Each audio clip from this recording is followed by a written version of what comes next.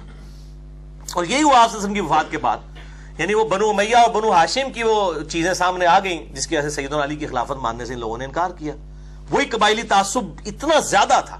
یہ تو آپ صلی اللہ علیہ وسلم کی نبوت کی برکت تھی کہ وہ دب گیا. حالانکہ یہ شخص پہلے نیک تھا مگر اپنی قوم کی حمایت کر رہا تھا. اس گفتگو کے بعد اوس اور خزرج دونوں قبیلوں کے لوگ کھڑے ہوئے اور لڑنے پر مستعد نظر آئے. دو اور کھلو گے ان کے تک لینے تو انو ایسی تیسی، اور نبی صلی اللہ علیہ وسلم سامنے موجود ہیں. اچھا، اور رسول اللہ صلی اللہ علیہ وسلم ممبر سے ان کو خاموش کرواتے رہے، آخر وہ خاموش ہو گئے. اب یہ آپ صلی اللہ علیہ وسلم کا معجزہ تھا، ورنہ اس قبائلی سسٹم میں آپ امیجن بھی نہیں کر سکتے. اس ٹائم ایسی ان کی کیفیت دماغ کی ہو جاتی تھی قبیلوں کی کہ وہ کسی کی نہیں سنتے تھے. تو بہرحال آپ صلی اللہ علیہ وسلم کی بات سنی اور بیٹھ گئے. اب ظاہر اب آگے کیا آپ صلی اللہ علیہ وسلم بات کرتے، معاملات بگڑ جانے تھے. آپ صلی اللہ علیہ وسلم ممبر سے اتر آئے. سیدہ عائشہ فرماتی ہیں کہ میں تمام دن رات روتی رہی، نہ آنسو تھمتے تھے نہ نیند آتی تھی، اور میرے ماں باپ بھی کبیدہ خاطر تھے. میں 2 دن تک برابر روتی رہی، نہ آنسو تھمے اور نہ نیند آئی. 48 گھنٹے اندازہ کریں. اور میں سمجھنے لگی کہ اب تو میرا کلیجہ پھٹ جائے گا. ماں باپ میرے پاس موجود تھے. اتنے میں انصار کی ایک اور عورت اجازت لے کر میرے پاس آئی اور وہ بھی رونے لگی. یعنی وہ عورتیں بھی آپ کو پتہ کٹھی ہو جاتی ہیں، پھر بڑا افسوس ہے جناب جو کچھ ہوا ہے تھوڑے نال، تو وہ بھی آ کے رونا شروع کر دیا. یہاں تو عورتوں کی حالت ہے 40 دن بعد بھی آ کے تو رونا شروع کر دیتی ہیں گھر والوں کو. وہ بھی رونے لگ پڑی. اچھا، مجھے اس کا نام معلوم نہ ہو سکا. آخر نبی صلی اللہ علیہ وسلم بھی میرے گھر تشریف، یعنی میں کہ خود آپ صلی اللہ علیہ وسلم ابوبکر کے گھر تشریف لائے. سلام کے بعد میرے پاس بیٹھ گئے، ورنہ ابھی تک اس دن سے پہلے 1 مہینے تک آپ میرے پاس بیٹھے بھی نہیں تھے. آپ صلی اللہ علیہ وسلم کے دل میں اس حوالے سے اتنا قلق تھا. اس دن آ کے پاس بیٹھے. تہمت کے بعد 1 مہینے تک آپ صلی اللہ علیہ وسلم ٹھہرے رہے. میرے بارے میں کوئی وحی آپ پر نازل نہیں ہوئی. آپ صلی اللہ علیہ وسلم میرے پاس بیٹھ گئے، کلمہ شہادت پڑھا اور اس کے بعد فرمایا اے عائشہ، مجھے تمہاری نسبت اس قسم کی خبر ملی ہے. اگر تم بے گناہ ہو تو اللہ ان قریب تمہاری پاک دامنی ظاہر فرما دے گا، اور اگر تم سے کوئی گناہ ہوا ہے تو اللہ سے توبہ کرو اور مغفرت چاہو، اس لیے کہ بندہ اگر اپنے گناہ سے توبہ کا اقرار کر لے تو اللہ تعالیٰ بخش دیتا ہے. سیدہ عائشہ کو تو آگ لگ گئی بات سن کے. جس نے میرے بھائیو، جب کسی بندے نے کوئی کام نہیں کیا ہوتا اور اس کو یہ بات کہی جائے، چاہے آپشن کے طور پہ بھی کی جائے، منو مشورہ دینے علی بھائی خیر ہے، الزام ہے، خاموش رہے. آپ دیکھیں سیدہ عائشہ کہ آپ اس پہ کیا حالت ہوئی. کہنے والا کون ہے؟ نبی صلی اللہ علیہ وسلم.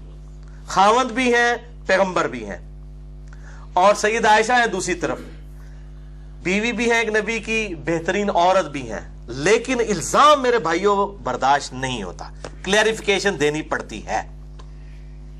اچھا، تو توبہ کر لو. آپ صلی اللہ علیہ وسلم جب اپنی بات ختم کر چکے تو میرے آنسو فوراً بند ہو گئے. یعنی اب وہ غم کی بجائے غصہ آ گیا سیدہ عائشہ کو.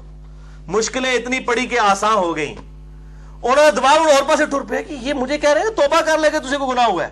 اندازہ کرو میرا خاوند مجھ سے یہ بات کر رہا ہے. ایک قطرہ بھی نہ رہا.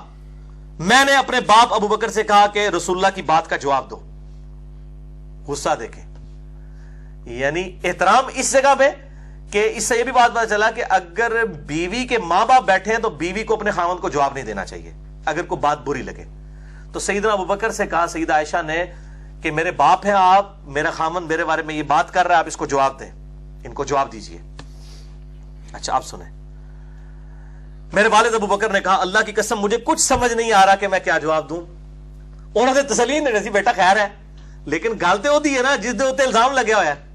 اچھا پھر میں نے اپنی ماں سے کہا کہ آپ صلی اللہ علیہ وسلم کو آپ جواب دیجئے، مگر انہوں نے بھی مجھے یہی جواب دیا کہ بیٹا مجھے کچھ سمجھ نہیں آ رہی کہ میں نبی صلی اللہ علیہ وسلم کو کیا جواب دوں. وہ وہی احترام کے دائرے میں خاموش. اب سنیں بات ختم نہیں ہوئی ہے، علیحدہ ڈراپ سین آنا ہے. جب میں نے اپنے ماں باپ کو عاجز دیکھا تو میں نے خود رسول اللہ کو جواب دینا شروع کر دیا. اب آپ ذرا جواب سنیں، جواب آپ سنیں گے آپ حیران ہو جائیں گے. اللہ اکبر. خود رسول اللہ صلی اللہ علیہ وسلم کو جواب دینا شروع کر دیا. حالانکہ میں اس وقت عمر میں بھی کم تھی، قرآن بھی بہت کم جانتی تھی.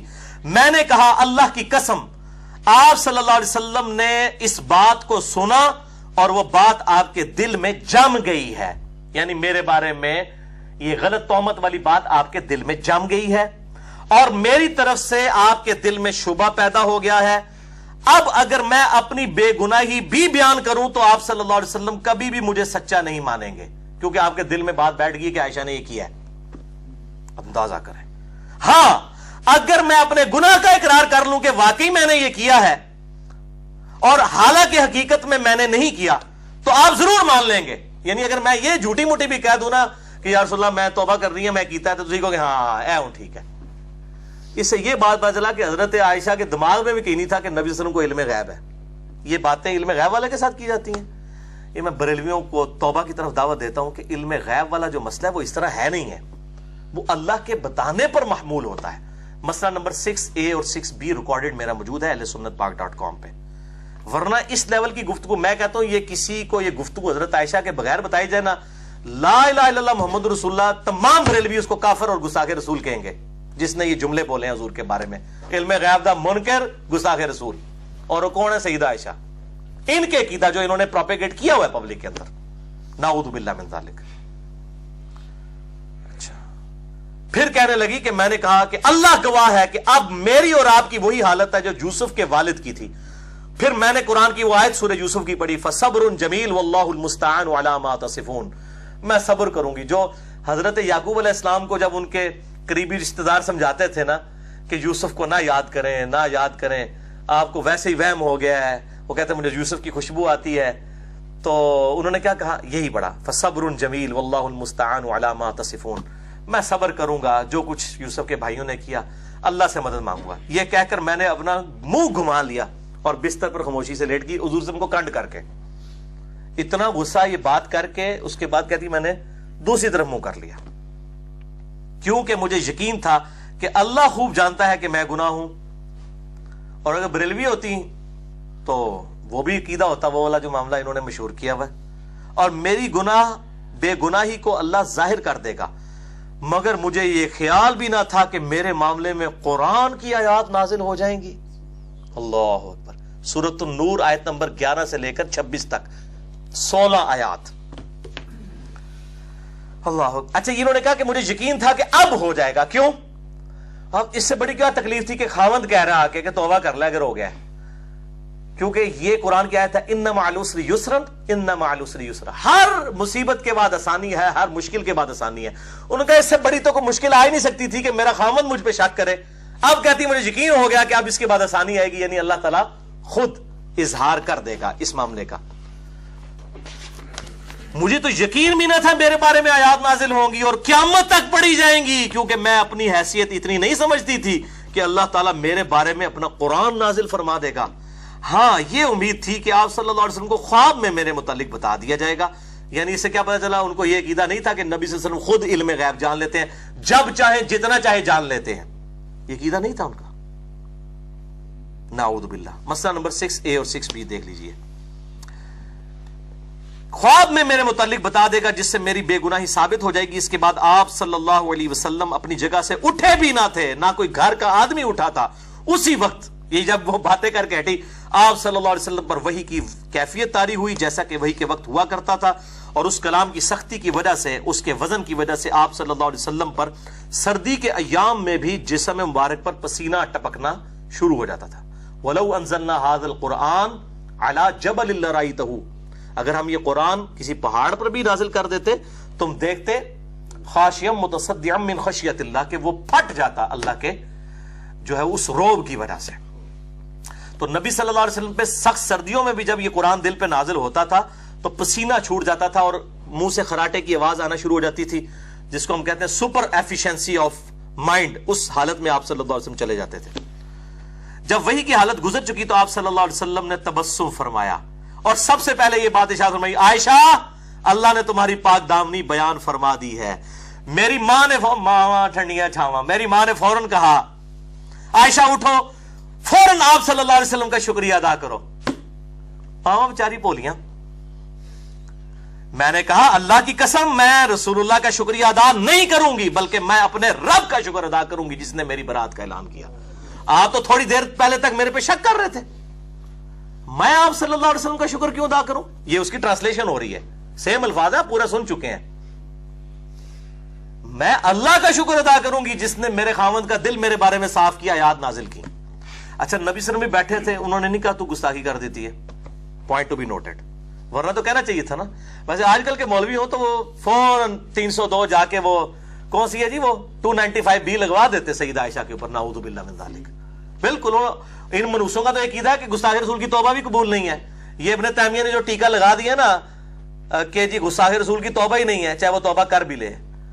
مشرک کی توبہ ہے اگر توبہ کر لے، گستاخ رسول کی نہیں ہے. یہ ٹیکہ ایسا لگا ہے، بریلوی، دیوبندی، اہل حدیث، شیعہ چاروں نے یہ ٹیکہ لگوا کے اپنا دماغ خراب کر لیا. میں نے ان کے رد پہ مسئلہ نمبر 49 ریکارڈ کروایا، گستاخ رسول کی سزا اور گستاخانہ فلم اور کارٹون کے اوپر. یہ کس منطق سے آپ نے نکالا ہے کہ گستاخ رسول کی توبہ نہیں ہے؟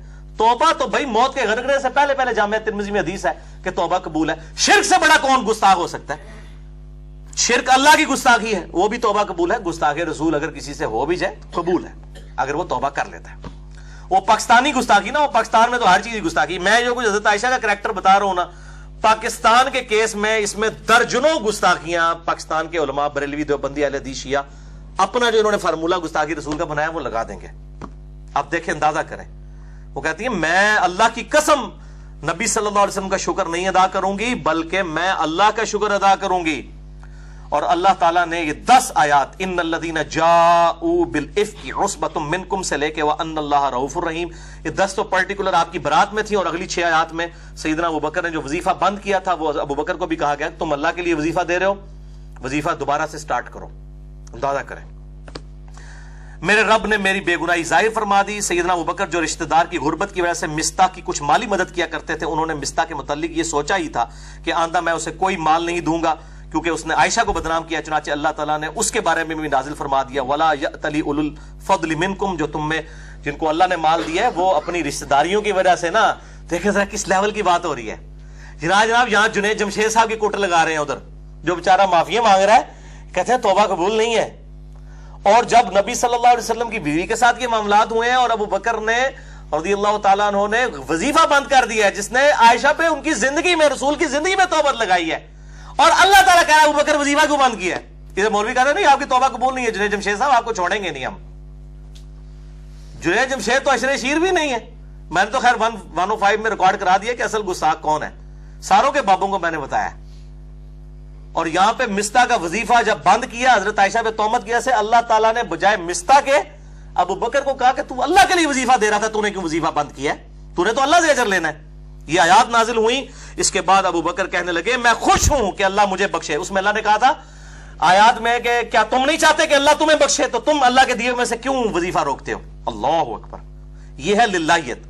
تو حضرت ابو بکر کہتے ہیں میں خوش ہوں کہ اللہ مجھے بخشے، میں مستح کو وہی کچھ دیا کروں گا جو پہلے دیا کرتا تھا، واللہ میں اس کو مال دینا بند نہیں کروں گا. سیدہ عائشہ فرماتی ہیں آپ صلی اللہ علیہ وسلم نے تہمت کے ایام میں ام المومنین زینب سے جو میری سوکن تھی میرا حال دریافت کیا، کیونکہ ام المومنین زینب کی بہن جو حمنہ بنت جہش تھی نا وہ بھی اس میں شامل تھی تہمت لگانے والوں میں، حسان ابن ثابت اور مستح کے ساتھ ان تینوں کو کوڑے بھی لگائے گئے.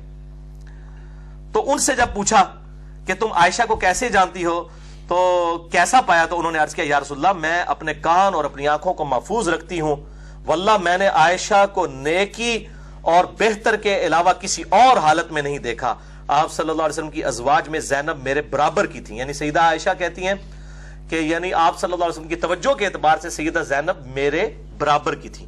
اور ان کے بارے میں حدیث ہے کہ سب سے پہلے، صحیح بخاری میں بھی آتا ہے، مسلم میں، کہ میرے مرنے کے بعد سب سے پہلے میری وہ بیوی مجھے آ کے ملے گی جس کے ہاتھ سب سے لمبے ہیں، یعنی اس کی یہ کوالٹی ہے. تو سیدہ عائشہ کہتی ہے ہم ساری بیویاں آپس میں ہاتھ لمبائی کیا کرتی تھی، تو سیدہ زینب سب سے پہلے فوت ہوئی. تو ہمیں پتہ چلا اچھا یہ ہاتھ لمبے سے مراد ہے اللہ کی راہ میں خرچ کرنے والی. حضرت زینب سے بڑھ کر حضور کی کوئی بیوی انفاق فی سبیل اللہ نہیں کرتی تھی، یہ اتنی لاڈلی بیوی تھی سیدہ زینب. تو عائشہ کہتی ہیں کہ سیدہ زینب کی اگرچہ بہن تھی الزام لگانے والوں میں، لیکن انہوں نے اپنی بہن کا ساتھ نہیں دیا. حالانکہ عورتیں تو آپ کو پتہ ہے انہوں نے میرے بارے میں حق بات کہی. اور حضرت عائشہ کہتی ہیں کہ ازواج میں سے اگر میرے مقابلے کی کوئی عورت تھی نا نبی صلی اللہ علیہ وسلم کی نگاہوں میں تو وہ زینب تھی. اللہ نے ان کی نیکی کی وجہ سے ان کو محفوظ رکھا, مگر ان کی بہن حمنا نے لڑائی شروع کر دی اور وہ بھی تہمت لگانے والوں کے ساتھ ہلاک ہو گئی, یعنی ان پہ بھی قذف کے 80 کوڑے لگائے گئے. سیدہ عائشہ کہتی ہیں واللہ جس شخص کے متعلق مجھ پر بہتان لگایا گیا یعنی صفوان بن معطل, وہ ان باتوں کو سن کر تعجب کیا کرتا تھا اور سبحان اللہ کہا کرتا تھا. اللہ کی قسم, وہ کہا کرتا تھا کہ اللہ کی قسم, اس اللہ کی قسم جس کے قبضے قدرت میں میری جان ہے, میں نے تو کبھی کسی بھی عورت کو ایسے تعلق کے ساتھ ہاتھ تک نہیں لگایا. یعنی وہ کنوارا تھا. وہ کہتا ہے عائشہ کیا میں نے تو کسی عورت کو ہاتھ نہیں لگایا. اور عائشہ فرماتی ہیں اس کے بعد وہ کنواری حالت میں ہی اللہ کی راہ میں شہید بھی ہو گئے. یہ بھی حضرت عائشہ پر اللہ کی کرامت ہوئی کہ جس مرد کے ساتھ ان کو نعوذ باللہ جوڑا گیا اس حوالے سے, صفوان بن معطل, اللہ تعالیٰ نے اس کی قسمت میں کوئی عورت رکھی نہیں. یعنی وہ والا معاملہ ایسا کیا کہ وہ عورت, وہ مرد جو ہے وہ کنواری حالت میں ہی شہید ہو گیا اللہ تعالیٰ کی راہ میں. الحمدللہ اس کے اوپر یہ حدیث عفق جو ہے وہ مکمل ہوئی. اب رہا ان آیات کا معاملہ, وہ انشاءاللہ اگلی دفعہ جلدی میں 10-15 منٹ میں کور ہو جائیں گی, تو وہ پورا اس کا بلو پرنٹ آپ کو سمجھ آ گیا ہے. اللہ تعالیٰ سے دعا ہے جو حق بات میں نے کہی اللہ تعالیٰ ہمارے دلوں میں راسخ فرمائے. اگر جذبات میں میرے منہ سے کوئی غلط بات نکل گئی تو اللہ تعالیٰ ہمارے دلوں سے معاف کر دے. ہمیں کتاب و سنت کی تعلیمات پر عمل کر کے دوسرے بھائیوں تک پہنچانے کی توفیق عطا فرمائے. سبحانک اللہم و بحمدک اشہد ان لا الہ الا انت استغفرک و اتوب الیک وما علینا الا البلاغ المبین. جزاکم اللہ خیرا.